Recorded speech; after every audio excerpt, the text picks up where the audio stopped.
Regarding Men, Episode 27, The Decline of Feminism and the Manspreading Chair. Well, hello everyone. Welcome to another discussion on Regarding Men. I'm Paul Elam with a Voice for Men, and I am joined as always by two compadres, Tom Golden from MenAreGood.com. Hey, Tom. And the one and only Janice Fiamengo, formerly of the University of Ottawa, and now she's been turned loose on the world at large. Layla Laurel. Now, no, that's not a pair of topless dancers.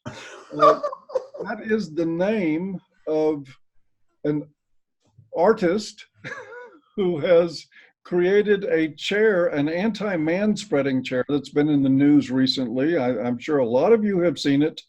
The chair, I'm sure, is designed to make a social statement about us evil men who go onto subways and other forms of public transportation and have the audacity to make room for our balls when we sit down, which is basically what all this boils down to. I mean, if you look honestly in the mechanics of the way men sit physiologically, it makes sense that our legs are apart.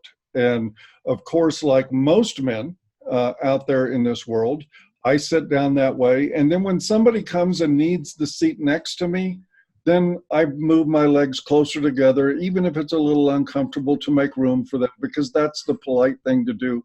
And that is what 99.9% of all men do. Yes. There's going to be a few rude ones out there. And of course, there are no shortage of women out there with their purses sitting next to them in chairs. But of course, that's a taboo. We can't talk about that. But we're also pairing up this topic about the man-spreading chair / piece of art, or whatever you want to call it, with the idea that we now know that feminism is becoming even less popular than it was before. Feminism is losing popularity. And I think these two subjects fit together quite well. You have somebody who's making, apparently it took this woman a year to make this really, really bad chair. I mean, and she's beaming in the pictures of her with it. Laurel is just beaming with pride about her really, really poorly designed chair. And it's a chair that I think is designed to punish men, to inflict pain on them. That's the intent of this. It is not to point out the social evil of manspreading. I mean, ostensibly, that's the goal. But the real goal here, as we see with all feminist projects, is to hurt men, to punish them. Yes. And she's made a chair that quite easily does that. What do you think, Janice? Yeah, exactly. I think, the overall goal of so many of these campaigns, and that's the scary thing about the manspreading chair, is that actually manspreading has been taken very seriously by public officials and members of the culture at large. There was a campaign on the New York subway system, I can't remember now exactly when, a couple of years ago, with posters. They spent apparently $60,000+ to have a campaign saying, "Dude, stop the spread." And there were pictures of men sitting improperly, and men were being hectored, to learn to comport themselves differently on the subway. The Toronto subway also had a serious campaign to stop manspreading, and so it is a part of the project to make men less comfortable in their own skins.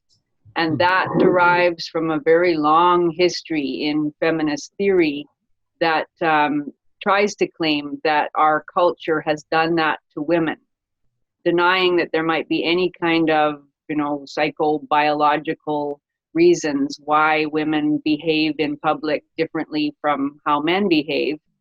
Many feminist theorists, there's one in particular named Sandra Lee Bartkey, who has written a whole book on this subject about how women are disciplined by the culture at large, not by any one person or institution forcing them to do certain things, but simply by the culture in general, which according to her, makes women comport themselves differently in all sorts of ways, ranging from the fact that women smile more often than men do, to the fact that they stand differently, that they hold their bodies differently, that they move in different ways, that they spend a lot of time, putting on makeup and all of these things. All of these are part of a disciplining of the body that she sees as a kind of invisible form of oppression that women need to throw off. And part of the way they want to do that, of course, is to make men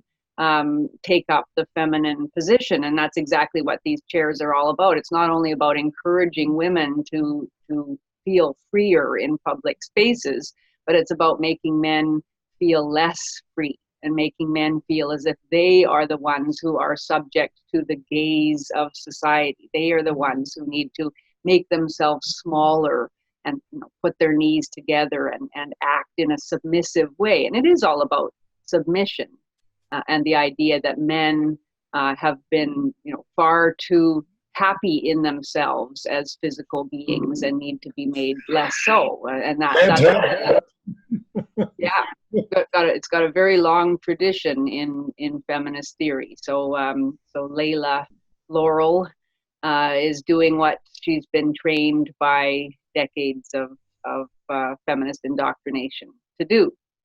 Huh. Yeah, it's amazing how the feminists basically turn the mundane into victimhood. Mm-hmm. It's amazing, really, when you look at it. I mean, they just take everyday simple crap that probably has a biological explanation. They just turn it into something where it's a terrible part of patriarchy. It's just, when you look at it, you got to laugh. I mean, it's just crazy. It's nutty stuff. But, I think everybody has the right to do something dumb every now and then, including this Layla person. I mean, she's got the right to do something dumb. And I hope I have that right too, because I've done that plenty of times. But what I don't think we have a right to do is give people rewards for doing something dumb. I mean, that goes beyond the beyond. I mean, that's crazy. And I think this woman's, her chair, she talks about it being tongue in cheek, Mm-hmm. but in the same breath, she says, oh, but men do spread in public far too much. So this is calling attention to a problem that's there, even though it's, quote, tongue in cheek. Yeah, give me a break. I don't believe that for a second. So here we've got someone doing something dumb, but we've got someone even dumber who's given her a award for it. Sad, eh? Yeah, I hope at some point we'll put up pictures of these chairs that she's designed. Oh, we will. And it's certainly a good thing for feminists that we're all allowed to do some stupid things in life, because their whole ideology seems to operate on it. One of the things that gets sort of maybe is a benefit in this, in terms of bringing it up for the discussion, there is a reason that men's testicles are on the outside of their body. It has to do with temperature and cooling. Heat, yeah. Yes, it is to keep them from overheating. Right. And it's the same reason that men tend to sit with their legs apart. Again, it's to keep the testicles from overheating. Yes. This is a physiological necessity for men. And of course, feminists don't look at science. Everything to them is social. And so they construct what amounts to an Iron Maiden for a man's and call it a positive statement about society. And you look at the other chair, she devised a chair for women too. And I found it fascinating that the way the woman's chair is designed is for her legs to be parted. And spread. And spread. And which, that's just fine, Paul. The cigar puffing patriarch in me says, right, sexually available. That's the way women ought to be. Give them all these chairs. I want those chairs installed on all the subways. Only for women. But it is, I mean, it makes me think, I agree, Tom, we got to have the latitude to do stupid things. Yeah. But come on, this is like intentionally stupid. Yeah. Like, and there's an element of hatefulness to it too. There's an element of hatefulness to it. Yeah. And I wonder what she was thinking when she was deciding to design a chair that forced a woman to part her legs in public. I just wonder what's going through her mind. She was getting those men back, Paul. She was getting them back for all of the thousands of years that they'd been able to spread their legs whenever they wanted to. I suppose in the 2 and 2 equals 5 world of feminist logic, that's We'll get you back. exactly what she was thinking. We'll spread whenever we want. I mean, it's silly. It's crazy. And, you know, the whole mechanism of the testicles is fascinating. Yeah. And every guy knows this to be true. You know, when you jump into cold water in a swimming pool, what happens? You know, automatically the testicles pull up into the body. They almost disappear, you know, if it gets really cold. And then when it gets hot, they release. They go back down. Women probably don't know this, Paul. They don't realize that. And usually a car like that is pretty warm. You know. Well, so if I were designing a chair that had to do with the sex of the person sitting in it, I would think physiology would be one of the first areas I would start considering in the design of that chair. But of course, again, this is not about anything scientific. No, it's not. And that chair is not designed for comfort. You can take this woman is getting lauded all over the place for this work as though she's actually accomplished something that wasn't stupid. And why is that, Paul? Why are people applauding her?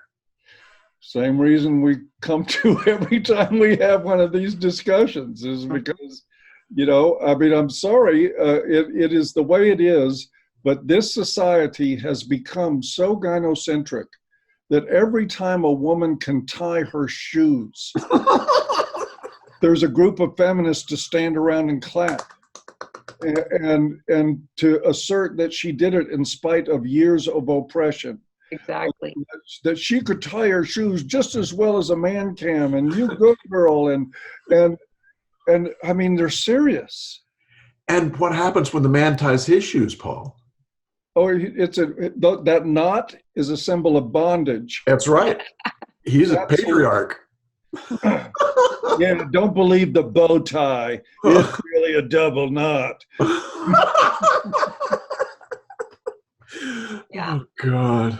And this is what this says to me more than anything else is the relative ease of women's lives.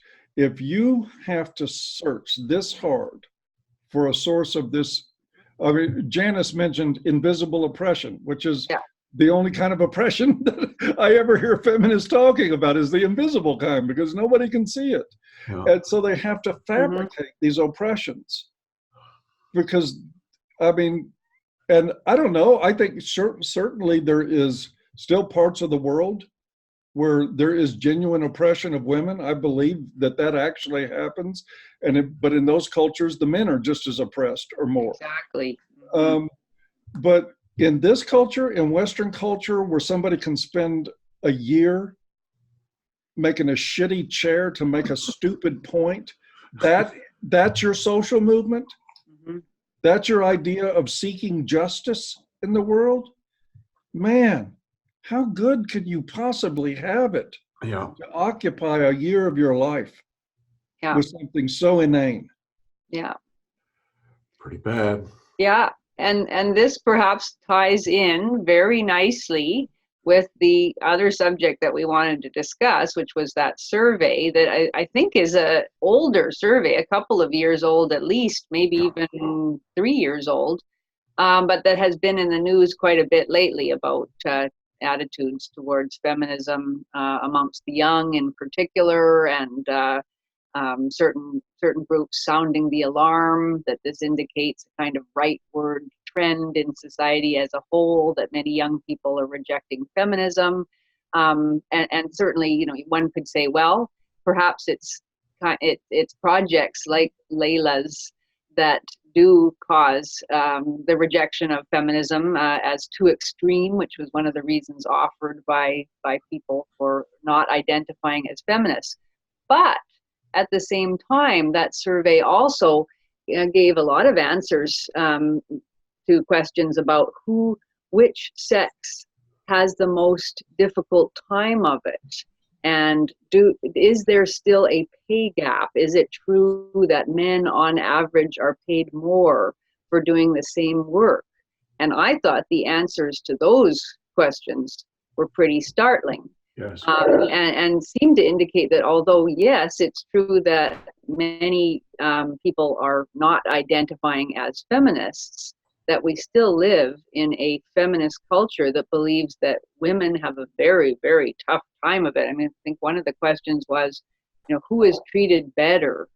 Men themselves answered that men are treated better. 37% of men thought men were treated better than women, and 57% of women thought men were treated better. And then on the question of who has it harder, almost half of all men thought it was harder to be a woman. Interestingly enough, fewer women thought that. Only 42% of women thought it was harder to be a woman than to be a man. But a whopping 58% of men believe that there is a pay gap, that men are paid more for the same work, and 77% of women believe that men are paid more for the same job.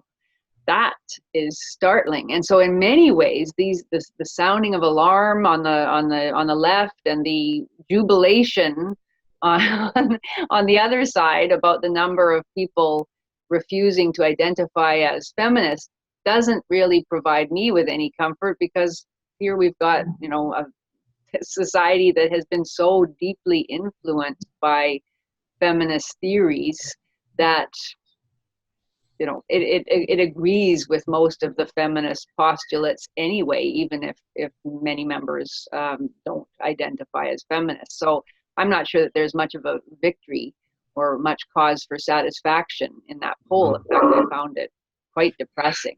Well, and actually, those numbers, Janice, for me, are fairly encouraging, because I think in 10 years ago, there would have even been more lots. Could be. Now.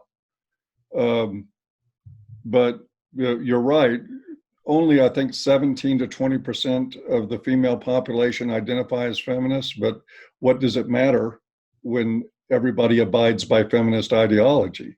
Mm-hmm. And, one of the things they left out of the wage gap equation, and of course, when you factor away for experience, time on the job, and number of hours worked, and what the profession is, importantly, the wage gap disappears. But in some studies, there is still this slight edge for men, very slight, 1 or 2% wage gap.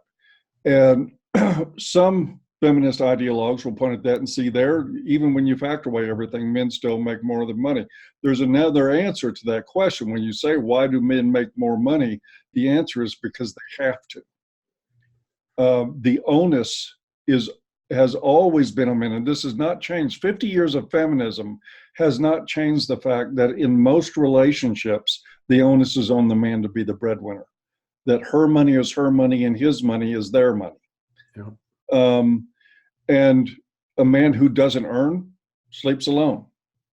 And not so for women. Women can work part-time, not at all, full-time, overtime, whatever, and it doesn't have any impact whatsoever on their sexual possibilities.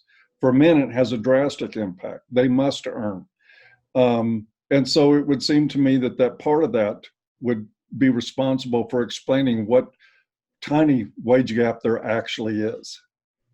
Mm-hmm. Yeah, I was fascinated by the study here, by the, what would you call it, a survey showing that tiny percentage of women call themselves feminists, but a huge percentage of women and men believed in gender equality.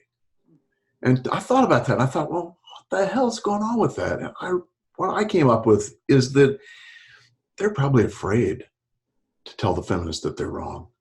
It's kind of like, the female in-group bias, where you do not want to be an outlier. You don't want to be someone who calls out the people because you don't want to call attention to yourself. But also, I think it has to do with bullying, because I think most people see that feminists are bullies. They're really bullies. And who wants to call out the bully? If you call out the bully, you're putting yourself in jeopardy. I think that's another reason that they're not going to say anything about feminism, because they're afraid. Just like men should be afraid of these people mean, they literally are bullies, and they have the gynocentric power to hurt you, you know? Anyway, what an interesting survey that was. Mm-hmm. And I would not discount Elam's laws on governing the behavior of men and women. Uh-oh.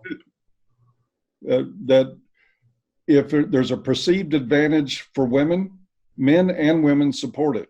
If it's a perceived advantage for men, men and women will dissent from it. Ignore it. And it doesn't really matter even what the reality is, whether it could be hurting women, and men and women will support it if they perceive that it's giving them an edge. Right. And so which is all just a sort of a complicated way to say gynocentrism. Yes, exactly. It's just one more manifestation of gynocentrism, which it's like everybody's got gynocentric underpants on. It's like they don't even know they're there, but Right. man, Yeah. the whole world is based on it. And this may well be the great success of feminism, that it keeps on advancing its agenda, playing on the deep gynocentrism that is there in the society. And it doesn't matter how people identify or even how they perceive feminism as a movement. Exactly. They've still accepted all of feminist tenets and feminist arguments, that women are the ones whose suffering matters, that women have a hard time of it, that women need to be encouraged and applauded, that more needs to be done for women, that men's suffering doesn't matter, that men have had it too good for too long, that if men don't have it good now, that doesn't really matter, that won't hurt society. All of that under the name of equality. Talk about a successful movement. And, according to E. Belfort Bax, who I've been reading extensively the last couple of days, it's been thus for at least a century, if not longer. Yes. I mean, it's only, he probably wouldn't be surprised to see how things have advanced in the 100 years since he wrote The Fraud of Feminism. But, he made the point too, exactly your law, Paul, that men vie with one another to support laws and policies and social structures that advantage women and disadvantage men themselves. That's the patriarchy. Yeah, that's the patriarchy. Yeah. And I hate to feed into bad stereotypes, but when people say men are stupid, stupid is as stupid does. Oh God. Well, they're juiced. Mm-hmm. Yeah. So all those exclamations of alarm about how this indicated, a serious trend as young people are turning away from feminism. How could we be any more pro-feminist in our culture? No one will call them out. Nobody. No, and for good reason now too. For good reason. It's far too dangerous, as you said, Tom. Yeah. Unless you're looking for personal destruction. Yes, exactly. Yeah. Yeah, death by feminism. Mm-hmm. Yeah. And there is some good news about all this, though. And that is that a Reddit user developed a chair in response to this woman's chair, and he called it the bag spreading chair. And we'll show you a picture of that. And you can see that, it's built so that women can't put their bags on anything. They'll have to hold on to them. So I thought it was a clever response. And like men are very funny. Men oftentimes will use their humor to respond to situations like that. So bless this guy, that's great. Yeah, absolutely. The spreading chair. The what? I love it. Yeah. The anti-bag spreading, yes. Anti-bag spreading, that's right. And I also would like to give a shout out to all of those people who, when the anti-manspreading campaign was at its height a number of years ago, and we saw all these pictures and articles, about men on the subway and everything, that many men also posted pictures of women doing their own forms of spreading with their shopping bags everywhere, piled all around them, or taking up space in an inordinate amount of space in various ways. But they have a choice, Janice. Yeah. I know, they're just protecting themselves. Yeah. Yes, it's the male beauty standard forces them to do all that shopping. Yeah. So it's our fault too. It's always the man's fault. That's it. Because God knows women can't look at a magazine without running to the bathroom and sticking their fingers down their throat. Yeah. Yeah. Yeah. So maybe we should give out our awards I then. think it's time. Mm-hmm. I think it's time. Mm-hmm. So the Flying Puta first goes to Lovely Layla and Laurel. Or oh no, excuse me, Layla Laurel. Layla Laurel. Yeah.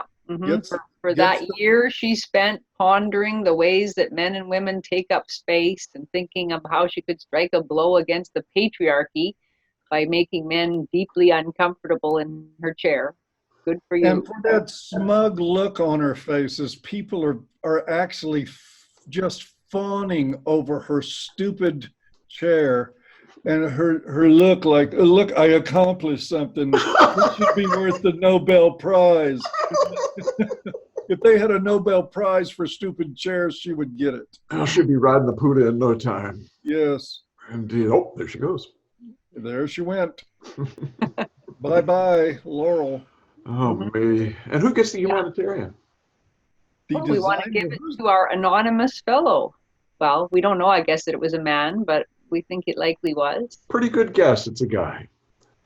Yeah, oh, I would almost bet on that. It's a guy, Yes. so the designer of the anti-bag spreading Anti-bag spreading gets the chair. humanitarian award. Good for him. Thank Yeah. you for standing up for what's right. Yes, There you Yeah. go. doing it with humor. Yeah, Exactly. for seeing the ludicrousness of what passes for profound social commentary in our Yes. society. Indeed. Well said. So are we finished? Well, I want to add one other thing to this. I want to remind everybody why it's important to subscribe to the Regarding Men newsletter. I'm going to do it with an example right now. For 3.5 years, I think, I was getting anywhere from several hundred to up to a couple of thousand new subscribers a month on YouTube. Suddenly, about 8 weeks ago, all that stopped. And now in the past 30 days, I've lost nearly 500 subscribers. They are just disappearing. YouTube is choking off my subscriber base and they are unsubscribing people. So one, if you think you're subscribed to my channel, you might want to check and see if you really are. But the censorship on social media platforms continues. They are going after us. And I'm sure at some point the plug will be pulled. I am on BitChute, and I'm including that on the links below. But if you sign up for the Regarding Men newsletter, you get notifications of the videos. It's just like having a subscription, only the notification process is a lot better. And the other way to get them is to run over Tom's channel. We'll be hosting the videos. Subscribe to Men Are Good on YouTube. Go over there and give Tom a subscribe. You'll see all these videos and all his other good stuff. Thank you, Paul. So on that happy note, Men are good, as are you. Well, you were supposed to say "are," and Janice could have said "good," but Let's try it again. Go ahead, Paul. you're oppressive, Tom. Nope. Men, Are. Good. as are you. On that note, you all take care. We'll see you next time. Take care, everybody. Okay. Bye-bye. Bye-bye.